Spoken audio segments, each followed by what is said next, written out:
Good morning everyone. मैं आपका दोस्त राजेंद्र सभी का स्वागत करता हूं हमारे यूट्यूब चैनल में। साथियों, आज अपन डिस्कस करने वाले हैं 8 फरवरी 2023 यानी कि आज की जो मोस्ट इंपोर्टेंट करंट अफेयर है उन पे अपन चर्चा करने वाले हैं। तो आज की क्लास में क्या खास रहने वाला है देखिएगा। बचत, राहत और मदद की थीम पर होगा बजट। केंद्र ने मोटे अनाज को श्री अन्न घोषित किया। सांबर महोत्सव 2023 क्या है पूरी बात साथियों, कब से कब तक आयोजन होगा और कहाँ होगा प्रदेश के अंदर, पूरी बात पर चर्चा करेंगे। साथियों, क्लास के अंत में अपन 2022 के जो मोस्ट इंपोर्टेंट करंट अफेयर है उनके अपन रिवीजन करते हैं। साथियों, आज क्लास आपके लिए रहने वाली है खास। तो क्लास की शुरुआत करते हैं कल के करंट अफेयर से। साथियों, इनका रिवीजन करते हैं। राज्य के पशुपालन विभाग द्वारा अफ्रीकन स्वाइन फीवर के रोकथाम निदान के लिए प्रयास किए जा रहे हैं। अफ्रीकन स्वाइन फीवर किस वंश से संबंधित रोग है साथियों? ये है शुक्र वंश, है ना। शुक्र वंश मतलब सुअर से संबंधित है। मुख्यमंत्री श्री अशोक गहलोत द्वारा कृषि राज्य बजट घोषणा 2022-23 में 2 वर्षों में 1 लाख किसानों को सोलर पंप स्थापित करने के लिए कितने करोड़ रुपए का अनुदान दिया जाना प्रस्तावित है साथियों? तो 500 करोड़ रुपए का अनुदान देना प्रस्तावित है। सौर ऊर्जा पंप स्थापना में देश में राजस्थान का स्थान आता है साथियों, प्रथम स्थान आता है। खेल इंडिया यूथ गेम्स में राजस्थान के खिलाड़ी ने मुक्केबाजी प्रतियोगिता में स्वर्ण पदक जीता है साथियों। जोगेंद्र सिंह ने यह पदक जीता है मुक्केबाजी के अंदर। इसके अलावा देखिएगा, राज्य का कौन सा विश्वविद्यालय है जो पहला योग विश्वविद्यालय बना है? तो मोहनलाल सुखाड़िया विश्वविद्यालय हो जाएगा साथियों। इंदिरा गांधी शहरी क्रेडिट कार्ड योजना के अंतर्गत बैंकों के द्वारा कितने हजार का ऋण दिया जाता है? तो साथियों 50,000 का ऋण दिया जाता है। हाल ही में राजस्थान किस मुख्य न्यायाधीश को सुप्रीम कोर्ट के न्यायाधीश के पद पर नियुक्त किया गया? तो पंकज मित्तल साथियों, पंकज मित्तल है जिन्हें क्या किया गया है, जो सुप्रीम कोर्ट के मुख्य न्यायाधीश के पद के ऊपर नियुक्त किया गया है। हाल ही में जारी 20वीं इलेक्ट्रिक सर्वे रिपोर्ट के अनुसार वर्ष 2023-24 में राजस्थान की बिजली खपत कितनी होगी? तो 17,906 मेगावाट होगी साथियों। राजस्थान की आर्थिक विकास दर के अनुसार 3 वर्षों में राज्य के प्रति व्यक्ति आय कितनी प्रतिशत बढ़ी है? तो 26.81% बढ़ी है। तो ये थे कल के रिवीजन साथियों। आज की क्लास की शुरुआत करते हैं। सभी से पहले गुजारिश करता हूं, जो भी साथी हमारे चैनल से जुड़ता है चैनल को सब्सक्राइब करना, वीडियो को लाइक करना बिल्कुल भी मत भूलिएगा साथियों। तो क्लास की शुरुआत करते हैं पहले क्वेश्चन से। पहला क्वेश्चन है आपके स्क्रीन के ऊपर, देखिएगा। पहला क्वेश्चन है, राजस्थान पर्यटन विभाग व जयपुर जिला प्रशासन द्वारा सांबर महोत्सव 2023 का आयोजन कब किया जाएगा साथियों? तो सांबर महोत्सव 2023 का जो आयोजन है साथियों वो किया जाएगा 17 से 19 फरवरी 2023 साथियों। तो ये आयोजन 17 से 19 फरवरी 2023 के मध्य किया जाएगा। ये कौन कौन कर रहा है साथियों? तो राजस्थान जो आपका पर्यटन विभाग है, पर्यटन विभाग तथा जयपुर जिला प्रशासन करेगा साथियों। कौन करेगा? जयपुर जिला प्रशासन करेगा। अब जयपुर के साथियों जिला कलेक्टर कौन है ये भी पता होना चाहिए। जिला कलेक्टर कौन है साथियों? तो प्रकाश राज पुरोहित है साथियों। कौन है? प्रकाश राज पुरोहित है जिला कलेक्टर, ठीक है ना। तो अब बात कर लेते हैं राजस्थान पर्यटन विभाग की बात करें, इसकी स्थापना कब हुई थी ये आपको पता होना चाहिए, बहुत बार एग्जाम पूछा जाता है। 1956 में इसकी स्थापना होती है। इसके साथ में राजस्थान जो निदेशालय है साथियों, इसकी जो स्थापना होती है 1955 में इसकी स्थापना होती है, ध्यान रखिएगा, ठीक है ना। इसके अलावा अपन बात कर लेते हैं, एक साथियों आता है शब्द आता है आरटीडीसी, राजस्थान पर्यटन विकास निगम, ठीक है ना। इसकी स्थापना साथियों 2 अप्रैल 1979 को इसकी स्थापना होती है। ये आपको ये मिलेगा, नहीं तो आपको 1978 मिलेगा, ठीक है ना। तो इसके अलावा अपन बात करें साथियों, इसकी जो राजस्थान पर्यटन की जो नीतियां हैं वो पूछी जाती है एग्जाम के अंदर, नीतियां, ठीक है ना। अब प्रथम नीति की अपन बात कर लेते हैं, प्रथम नीति की। तो प्रथम नीति साथियों आई थी सितंबर 2021 के अंदर, 2001 के अंदर साथियों, ठीक है ना। और जो नवीनतम नीति है, साथियों उसकी बात कर लेता हूँ, सितंबर 2020, ठीक है ना, ये ध्यान रखिएगा। और जो पर्यटन विभाग है साथियों, पर्यटन विभाग है, इन्हें उद्योग का दर्जा कब दिया गया? उद्योग का दर्जा कब दिया गया ये भी आपको पता होना चाहिए साथियों। इनको जो उद्योग का दर्जा है मार्च 1989 के अंदर दिया गया था। अब जब उद्योग का दर्जा दिया था, किस समिति ने सिफारिश करी थी साथियों? तो मोहम्मद यूनिस समिति साथियों। कौन सी है? मोहम्मद यूनिस समिति ने सिफारिश करी थी मार्च 1979 के अंदर, और पर्यटन विभाग को उद्योग का दर्जा दिया गया। तो ये आपका सांबर महोत्सव 2023 आपका इंपॉर्टेंट बन सकता है साथियों। अभी महोत्सव आपके बहुत सारे हो गए, ऊंट महोत्सव हो गया, कोटा महोत्सव हो गया, ठीक है ना, तो मरु महोत्सव हो गया, बहुत सारे महोत्सव हो सकते आपसे हो सकता है एग्जाम में पूछे जाएँ, ठीक है ना। नेक्स्ट क्वेश्चन देखिएगा, राजस्थान की पुलिस अधिकारी ऋचा तोमर द्वारा महिलाओं के प्रति अपराध नियंत्रण हेतु कौन सा ऑपरेशन शुरू किया गया? तो इनके द्वारा ऑपरेशन शुरू किया था ऑपरेशन संस्कार साथियों। अब बात कर लेते हैं ऋचा तोमर कहाँ की एसपी है साथियों। अपन बात करें इसकी झालावाड़ की साथियों, ये झालावाड़ की एसपी है, राजस्थान के झालावाड़ की एसपी है साथियों ऋचा तोमर। ऋचा तोमर साथियों ध्यान रखिएगा, ठीक है ना, ये झालावाड़ की एसपी है ऋचा तोमर। इन्होंने साथियों एक नई पहल शुरू करी है, नई पहल शुरू करी है साथियों, ऑपरेशन संस्कार। इनका मानना है कि साथियों जो भी क्राइम होते हैं, यदि बच्चों को शुरू से ही संस्कार दिया जाए तो वो क्राइम को अपन कम कर सकते हैं, ठीक है ना। तो इसीलिए इन्होंने क्या किया साथियों, इसीलिए इन्होंने क्या किया, प्रत्येक थाने में ना, प्रत्येक थाने में संस्कार वाटिका बनाई जाएगी साथियों, संस्कार वाटिका, संस्कार वाटिका बनाई जाएगी, ठीक है ना। ये क्यों बनाई जाएगी साथियों, क्योंकि जो अपराध हो रहे हैं, क्राइम हो रहे हैं, क्राइम कैसे होते हैं साथियों, अनजाने में होते हैं। कैसे होते हैं क्राइम, अनजाने में होते हैं। और बाद में जब एक बार अनजाने में हो जाते हैं, बाद में इसकी प्रवृत्ति बढ़ जाती है साथियों। क्या होती है, बच्चे में प्रवृत्ति बढ़ जाती है, ठीक है ना। इसी से बचाव के लिए इन्होंने बोला है कि जो संस्कार है साथियों, वो संस्कार यदि अच्छे से मिले बच्चे को, तो वो प्रवृत्ति है ना साथियों, अपराधी प्रवृत्ति है, वो उस तरफ बच्चा नहीं जाएगा। इसलिए उन्होंने क्या किया है, ऑपरेशन संस्कार शुरू किया है। झालावाड़ की अपन बात कर लेते हैं साथियों। झालावाड़ से तो बहुत सारी बातें हैं, अपन यहाँ पे गागोरोन किला भी है ना, गागोरोन किला, ठीक है। इसके अलावा अपन बात कर लेते हैं, गागोरोन किला हो जाएगा, इसके अलावा कालवी गुफा हो जाएगी आपकी, कालवी गुफा। कालवी गुफा साथियों चर्चा में इसलिए है, 2022 में चर्चा में थी साथियों, क्यों थी, ये बौद्धकालीन गुफाएं हैं। क्या है, बौद्धकालीन गुफाएं हैं। अब ये गुफाएं साथियों इसकी दुर्दशा हो गई थी, ठीक है ना, टूट फूट गई थी। इसलिए गवर्नमेंट ने क्या किया था, गवर्नमेंट ने ना इसके लिए 25 लाख रुपए का साथियों, 25 लाख रुपए का क्या किया था, हाँ जी, अनुदान दिया था इसको सुधारने के लिए साथियों, ठीक है ना। ये भी आप बात ध्यान में रखिएगा। सर्वाधिक वर्षा वाला स्थान है हमारा गागोरोन, ठीक है ना, झालावाड़, ये भी आप ध्यान में रखिएगा।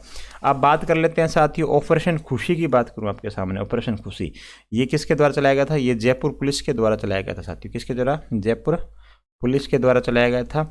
ये चलाया गया था साथियों बाल श्रम मुक्ति के लिए। किस लिए चलाया था, बाल श्रम मुक्ति के लिए, ठीक है ना। अब प्रकाश अभियान की अपन बात करें साथियों, प्रकाश अभियान, तो प्रकाश अभियान का संबंध हो जाएगा नागौर से हो जाएगा। कहाँ से हो जाएगा, नागौर से हो जाएगा। बच्चों से संबंधित अभियान है साथियों। किससे संबंधित है, बच्चों से संबंधित अभियान है। अब पुकार अभियान की आपके सामने बात करूँ साथियों, पुकार अभियान ये बीकानेर से संबंधित है, ये बीकानेर से संबंधित हो जाएगा, ठीक है ना। महिला सशक्तिकरण से हो जाएगा, सशक्तिकरण, ठीक है ना। सारी बातें आप ध्यान में रखिएगा, क्वेश्चन बनेगा इंपॉर्टेंट आपका। तो ऑपरेशन संस्कार किसने चलाया है, एसपी ऋचा तोमर, जो कि झालावाड़ की है साथियों।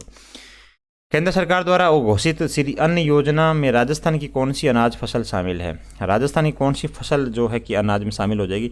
अब बात करें श्री अन्न योजना की, बात करें साथियों, घोषणा हुई थी अभी, जो बजट घोषणा हुई है 2023 साथियों, ठीक है। जो केंद्र का आपका बजट घोषणा हुआ है, केंद्र बजट जो घोषणा हुई है साथियों 2023 के अंदर, इसमें क्या बोला है, मोटे जो अनाज है साथियों, मोटे अनाज को श्री अन्न घोषित किया गया। क्या किया गया, श्री अन्न अनाज घोषित किया गया साथियों, ठीक है ना। अब इसमें क्या बोला गया, जो मोटे अनाज है ना, भारत को मोटे अनाज का हब बनाना है। क्या बनाना है, भारत को साथियों मोटे अनाज का क्या बनाना है, हब बनाना है। भारत का मोटे अनाज का हब बनाना है, हब बनाना है साथियों। इसके लिए क्या करना पड़ेगा, इसलिए 10,000 साथियों, 10,000 जो गोबर है इनपुट, गोबर इनपुट केंद्र स्थापित किए जाएंगे, ठीक है ना। इसके लिए क्या किए जाएंगे, 10,000 गोबर इनपुट केंद्र स्थापित किए जाएंगे। तो ये क्वेश्चन आपके लिए इंपॉर्टेंट बनेगा साथियों, ठीक है ना। श्री अन्न योजना के अंतर्गत राजस्थान की कौन सी जो अनाज है फसल शामिल किया गया, तो बाजरे को शामिल किया गया, ठीक है ना। बाजरे को अपन राजस्थान का गौरव भी कहते हैं। क्या कहते हैं साथियों, राजस्थान का गौरव भी कहते हैं, ठीक है ना। इसके अलावा अपन बात करते हैं राजस्थान के अंदर बाजरा अनुसंधान केंद्र कहाँ पे है साथियों, बाजरा अनुसंधान केंद्र साथियों, ये हो गया आपका बाड़मेर में। कहाँ हो जाएगा, बाड़मेर में हो जाएगा, ठीक है ना। और बाड़मेर में देखिएगा साथियों, यहाँ सर्वाधिक बिजाई होती है, ठीक है ना। बाजरे की सर्वाधिक बिजाई पूछी जाए तो यहाँ पे होती है, कहाँ पे होती है, बाड़मेर में। लेकिन यहाँ पे उत्पादन नहीं होता। सर्वाधिक जो उत्पादन होता है साथियों वो कहाँ पे होगा, वो होगा साथियों अलवर के अंदर। कहाँ पे होगा सर्वाधिक उत्पादन बाजरे का, अलवर के अंदर होगा, ठीक है ना। और सर्वाधिक बोया गया खाद्यान्न है, ये क्या है, सर्वाधिक, यहाँ लिख दे रहा हूँ, इंपॉर्टेंट बात है साथियों, ये सर्वाधिक बोया गया खाद्यान्न है, सर्वाधिक बोया गया खाद्यान्न, ठीक है ना। तो ये भी आप बात को ध्यान में रखिएगा। और बाजरे के उत्पादन में दृष्टि से बात करूँ, राजस्थान का स्थान कौन सा, तो राजस्थान का स्थान हो जाएगा साथियों प्रथम स्थान हो जाएगा। कौन सा स्थान हो जाएगा, प्रथम स्थान हो जाएगा राजस्थान का, बाजरे के मुकाबले में, ध्यान रखिएगा उत्पादन की दृष्टि से देखा जाए तो। नेक्स्ट क्वेश्चन देखिएगा, राष्ट्रीय संस्कृति महोत्सव का आयोजन कहाँ किया जाएगा, तो राष्ट्रीय जो संस्कृति का महोत्सव है साथियों वो किया जाएगा बीकानेर में। कहाँ किया जाएगा, बीकानेर में। अब बात करें राजस्थान की, देखिएगा राजस्थान की सांस्कृतिक, राजस्थान की सांस्कृतिक राजधानी, राजधानी के रूप में साथियों विकास किया जा रहा है, विकास किया जा रहा है बीकानेर के अंदर, ठीक है ना। ये भी आप ध्यान में रखिएगा। अब यहाँ पे आपको क्या है, राष्ट्रीय सांस्कृतिक महोत्सव मनाया जा रहा है। क्या मना रहे हैं, राष्ट्रीय सांस्कृतिक महोत्सव मनाया जा रहा है बीकानेर के अंदर। ये कब से कब तक होगा, तो साथियों 25 फरवरी से लगाकर 5 मार्च 2023 तक इसका जो आयोजन है करवाया जाएगा साथियों बीकानेर के अंदर, ठीक है ना। बीकानेर के अपन साथियों इसकी बात कर लेते हैं। एक महोत्सव और बता देता हूँ मैं यहाँ पे, ऊँट महोत्सव, ये इंपॉर्टेंट बनेगा साथियों। ऊँट महोत्सव हमारा जो 13 से 15 जनवरी के मध्य हुआ था साथियों। तो ऊँट महोत्सव में क्या बातें थी साथियों, मिस मरवण, मिस मरवण किसे, तो कोमल सिद्ध साथियों, कौन है, कोमल सिद्ध को मिस मरवण बनाएगा, ठीक है ना। कोमल सिद्ध है, मिस्टर बीकाणा, मिस्टर बीकाणा साथियों कौन है, रविंद्र जोशी, ठीक है ना, रविंद्र जोशी। ये सारी बातें आप ध्यान में रखिएगा, ठीक है। तो बीकानेर से आपसे इंपॉर्टेंट बात बन सकती है। तो राष्ट्रीय संस्कृति महोत्सव का आयोजन कहाँ किया जाएगा, बीकानेर में किया जाएगा। कब से कब तक किया जाएगा, 25 फरवरी से लगाकर 5 मार्च 2023 के मध्य इसका आयोजन किया जाएगा। तो राजस्थान में क्या हो रहा है, राजस्थान में जो सांस्कृतिक राजधानी के रूप में बीकानेर को अपना रूप में विकास हो रहा है। ऊँट महोत्सव भी यहाँ पे मनाया गया था, जिसमें मिस मरमन और कोमल सिद्ध और मिस्टर जो बीकाणा है रविंद्र जोशी को घोषित किया था साथियों। नेक्स्ट देखिएगा, राजस्थान को एनीमिया मुक्त बनाने के लिए शिक्षा व स्वास्थ्य विभाग अन्य विभागों के साथ मिलकर शक्ति दिवस साथियों, शक्ति दिवस महीने के किस दिवस को आयोजित करती है, तो शक्ति दिवस साथियों ये इंपॉर्टेंट बनता है आपके एग्जाम में, ठीक है ना। ये शक्ति दिवस की बात करूँ साथियों, जो कि महिलाओं को एनीमिया मुक्त बनाने के लिए ये चलाया जाता है साथियों। तो शक्ति दिवस ये महीने के जो पहला मंगलवार होता है ना, जो कल बीता है साथियों, ठीक है ना, जो कल बीता है, तो महीने के पहले मंगलवार को साथियों ये आयोजित किया जाता है, ठीक है ना। इसमें क्या किया जाता है, इसके अंदर साथियों जो भी एनीमिया रोगी होता है साथियों, एनीमिया रोगी होता है उसको उपचार के लिए साथियों प्रयास किए जाते हैं, उसके उपचार के लिए प्रयास किए जाते हैं। जो आंगनबाड़ी केंद्र वगैरह होते हैं, आंगनबाड़ी केंद्र के अंदर साथियों क्या किया जाता है, आंगनबाड़ी केंद्र के अंदर है ना आयरन के टेबलेट दिए जाते हैं, आयरन के टेबलेट वितरित किए जाते हैं, ठीक है ना। ये भी आप ध्यान रखिएगा। तो महीने के पहले मंगलवार ध्यान रखिएगा साथियों। देश का पहला पिंक सिंथेटिक रेसिंग ट्रैक कहाँ बनाया जाएगा, तो ये बनाया जाएगा साथियों जयपुर में बनाया जाएगा। पहला सिंथेटिक ट्रैक बनाया जाएगा, ध्यान रखिएगा। इससे पहले ये तो पिंक कलर का होगा, इससे पहले हमने देखा होगा साथियों रेड कलर के बनते थे, जितने भी ट्रैक बनते थे वो रेड कलर के बनते थे। लेकिन ये देश का पहला पिंक कलर का होगा, देश ये कैसा होगा, गुलाबी कलर का ये ट्रैक बनेगा, ठीक है। अब ये जितने सिंथेटिक साथियों, सिंथेटिक जो भी आइटम है साथियों, ये कहाँ से आएंगे, ये आएंगे स्विट्जरलैंड से, ठीक है ना।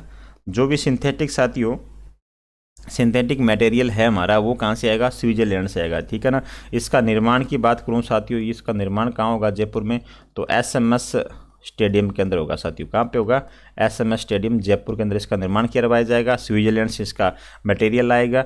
और अपन बात करें साथियों इस पर लागत कितनी आएगी, तो 7 करोड़ रुपए इस पर लागत आएगी। कितनी आएगी, 7 करोड़ रुपए इस पर लागत आएगी साथियों, ठीक है ना। तो पहला जो पिंक सिंथेटिक रेसिंग ट्रैक है वो कहाँ बनाया जाएगा, जयपुर में बनाया जाएगा, वो भी SMS स्टेडियम के अंदर साथियों। आगे देखिएगा, तो अपन बात करते हैं मई 2022 जो करंट अफेयर उनका रिवीजन करते हैं साथियों। 1 या 2 मिनट का समय और लगेगा, पार्ट 2 है हमारा ये।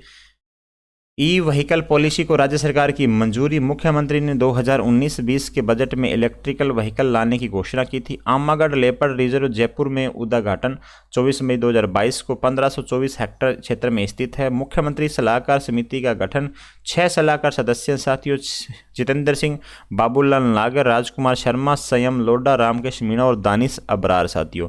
एक सदस्य सचिव है।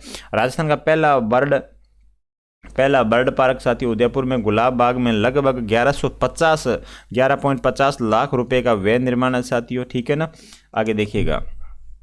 चिरंजीवी दुर्घटना बीमा योजना है। मई 2022 दुर्घटना में मृत्यु पर 5 लाख रुपए। दुर्घटना में दोनों हाथ या दोनों पैर, दोनों आंख ही अथवा एक हाथ और एक पैर, एक हाथ और एक आंख साथियों, एक पैर और एक आंख की पूर्ण क्षति पर 13 लाख रुपए दुर्घटना में मिलेंगे। ठीक है ना, हाथ पैर आंख की पूर्ण क्षति पर 1.5 लाख रुपए मिलेंगे आपको। अब योजना का संचालन देखिएगा, राज्य बीमा एवं प्रावधायी निधि विभाग के माध्यम से किया जा रहा है। ठीक है ना, बन सकता है इंपोर्टेंट। योजना का जो संचालन कौन कर रहा है, तो राज्य बीमा एवं प्रावधायी निधि विभाग के द्वारा किया जाता है। निक्षय संबल योजना, ये तो आपका साथी इंपोर्टेंट है, ये 2-3 बार वन रक्षक एग्जाम में भी ये पूछा गया था क्वेश्चन। ठीक है ना, 16 मई 2022 को टिब्बी रोगियों को संबल व सामाजिक सहयोग उपलब्ध कराने हेतु साथियों ये योजना है निक्षय संबल योजना। जो टिब्बी रोगी हेतु अन्य योजना निक्षय पोषण योजना के अंतर्गत पौष्टिक आहार हेतु सहायता दी जाती है साथियों। क्वेश्चन इंपॉर्टेंट है ये। आगे देखिएगा, अभिनव शर्मा जयपुर निवासी है, बैडमिंटन खिलाड़ी है साथियों। ग्रीष्मकालीन डफलीफिश 2021 में बैडमिंटन प्रतिस्पर्धा में जीता था स्वर्ण पदक। आयोजन कहाँ हुआ था, ब्राजील के काक्सियास गोसुल में इसका आयोजन हुआ था साथियों। तो ये थे आपके मई 2022 के करंट अफेयर साथियों। एक इसका पार्ट और आएगा, इसके में हमने मई 2022 के हम करंट अफेयर कंप्लीट कर लेंगे। आपको बता देता हूँ मैं साथियों, 2022 के जो नवंबर अपने अक्टूबर सितंबर ये सारे अपने कंप्लीट करते आ रहे हैं साथियों। ठीक है ना, क्लास के अंत में अपन क्या करते हैं, 2022 का रिवीजन करते हैं। तो आज की क्लास कैसी लगी आप मुझे कॉमेंट के माध्यम से आप बता सकते हैं साथियों। आपके कॉमेंट हमें मोटिवेशन काम देते हैं साथियों, तो आप कमेंट भी किया करें। तो ये क्लास कैसे लगी आप बताइएगा साथियों, जरूर बताइएगा। और अंत तक देखने के लिए सभी का धन्यवाद। Thank you so much.